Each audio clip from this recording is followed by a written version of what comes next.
안녕하세요. 좋은 아침입니다. 오늘은 시편 107편부터 110편까지입니다. 어때요, 여러분?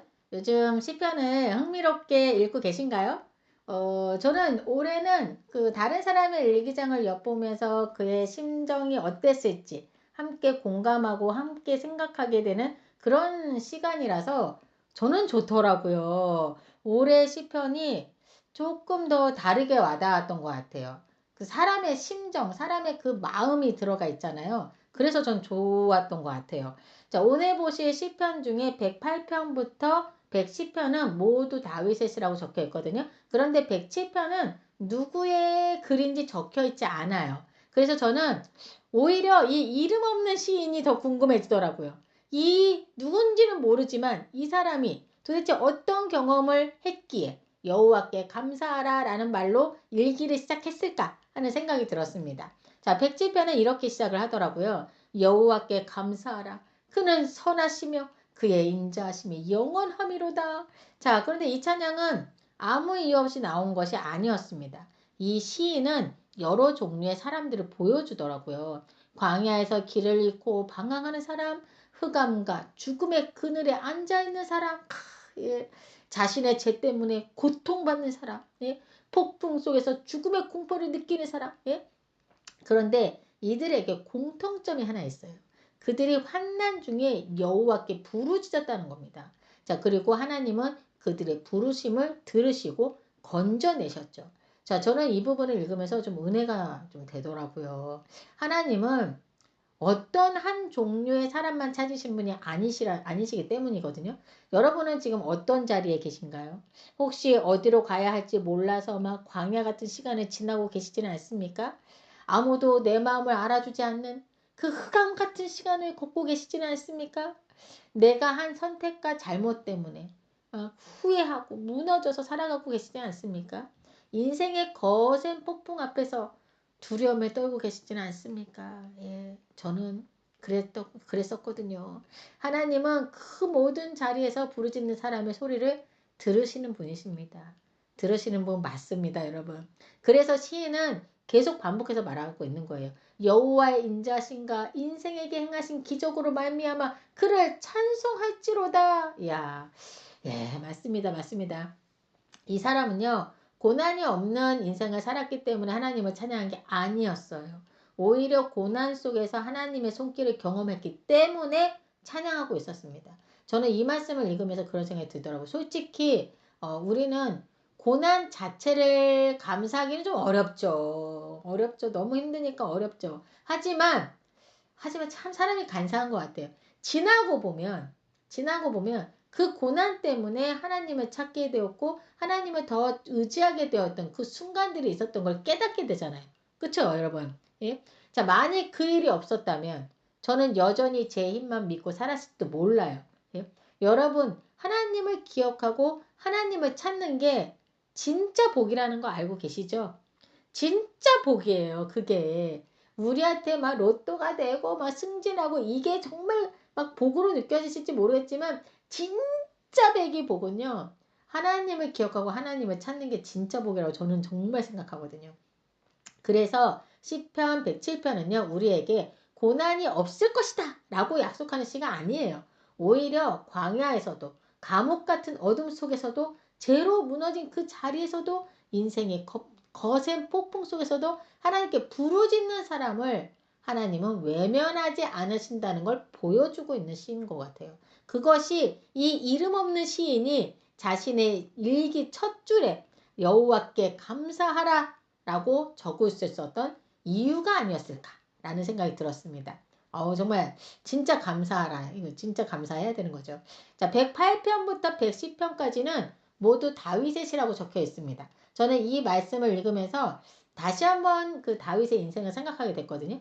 다윗의 삶은 우리가 생각하는 것처럼 막 늘 왕이잖아요, 왕. 그러니까 막 늘 승리와 영광으로 가득했던 삶이 아니었어요. 알죠, 우리? 예. 그는 어린 시절은 목동으로 살았어요. 그 어린애가 여우와 곰과 늑대와 싸웠잖아요. 그쵸? 그리고 왕이 된 후에도 끊임없는 전쟁과 배신, 두려움과 싸워야 했습니다. 누구보다 많은 눈물을 흘렸고 정말 누구보다 많은 밤을 하나님 앞에 정말 눈물로 쏟아놓았던 사람이 바로 다윗입니다. 여러분 다윗의 일기장을 한번 보세요. 그는 아직 눈앞에 해결되지 않은 문제가 있는데 이렇게 고백합니다. 하나님이여 내 마음이 확정되었사오니 내가 노래하며 찬양하리이다. 자 여러분 다윗이 말한 내 마음이 확정되었다라는 건요. 내 상황이 좋아졌단 말이 아닙니다. 예. 오히려 상황은 그대로인데 내 시선이 하나님께 고정되었다라는 거. 내 마음이 하나님께 확정되어서 있다라는 걸 고백하는 그 고백이었던 거예요.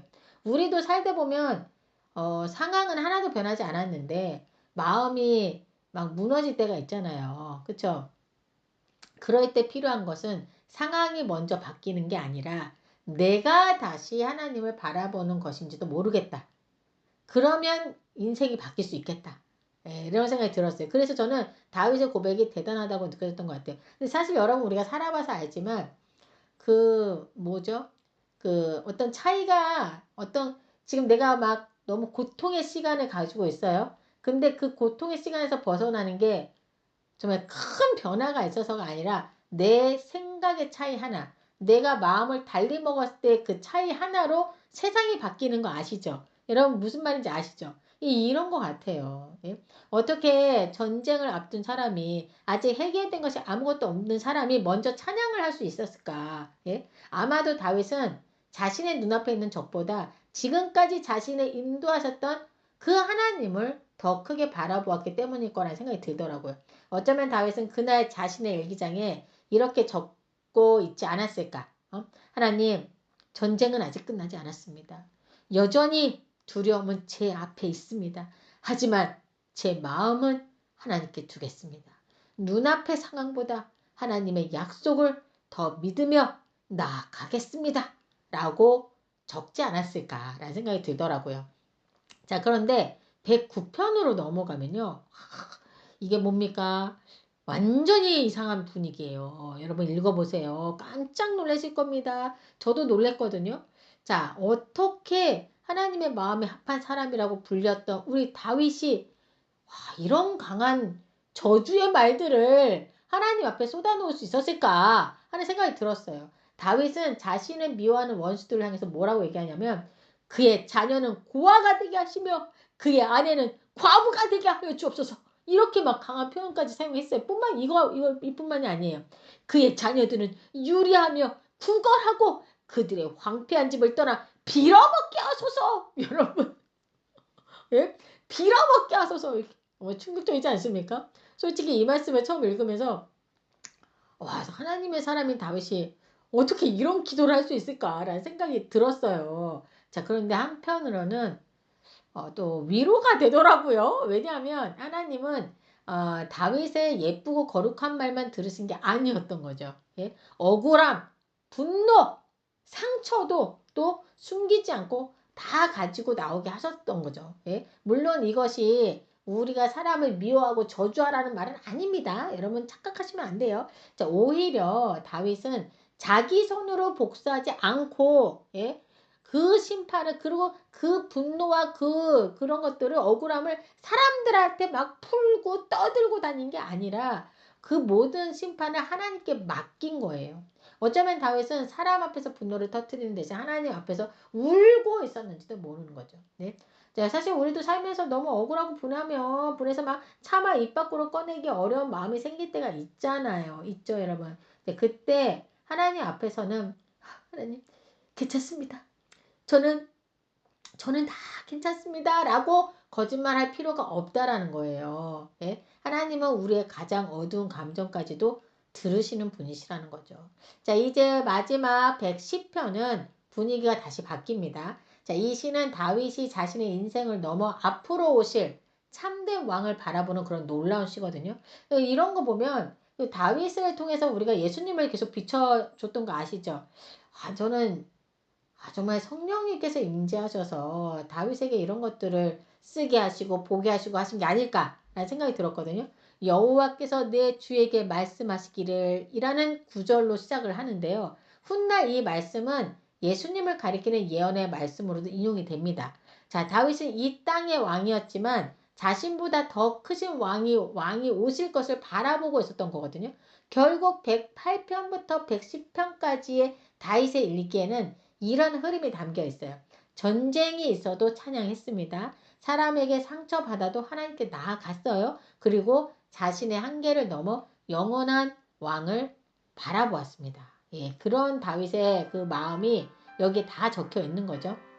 여러분, 다윗은 완벽한 사람이었기 때문에 하나님께 가까이 간 게 아니에요. 두려웠고 아팠고 억울했지만 그 모든 감정을 가지고 하나님께 나아간 사람이었습니다. 그래서 저도 이 다윗의 일기를 보면서 이런 생각을 하게 됐어요. 내 삶에 전쟁 같은 문제가 있고 사람 때문에 상처받는 일이 있어도 내가 바라봐야 할 곳은 결국 하나님이구나.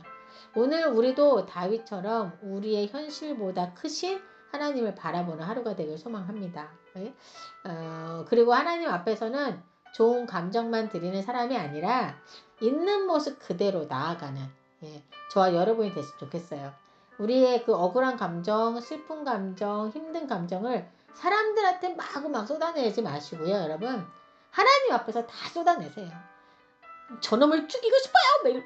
정말 제 때문에 정말 짜증나 죽겠어요. 제가 제 눈앞에서 사라지게 해주세요. 막 그냥 다 하나님 앞에서 하세요. 하나님 앞에서. 사람 앞에서 하지 마시고.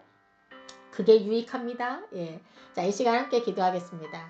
사랑의 하나님 아버지, 광야 같은 시간 속에서도 또 어두운 터널 같은 순간 속에서도 인생의 거센 폭풍 속에서도 우리의 부르짖음을 외면하지 않으심을 감사합니다. 다윗처럼 우리의 상황이 먼저 변하지 않아도 하나님을 바라보게 하시고 우리의 기쁨뿐 아니라 아픔과 상처, 억울함까지도 숨기지 않고 하나님 앞에 가지고 나아가게 하여 주옵소서. 눈앞의 문제보다 크신 하나님을 바라보게 하시고 우리의 삶을 다스리는 참된 왕 되신 주님을 끝까지 신뢰하게 하여 주옵소서. 이 모든 말씀 우리 주 예수 그리스도 이름으로 기도드립니다. 아멘.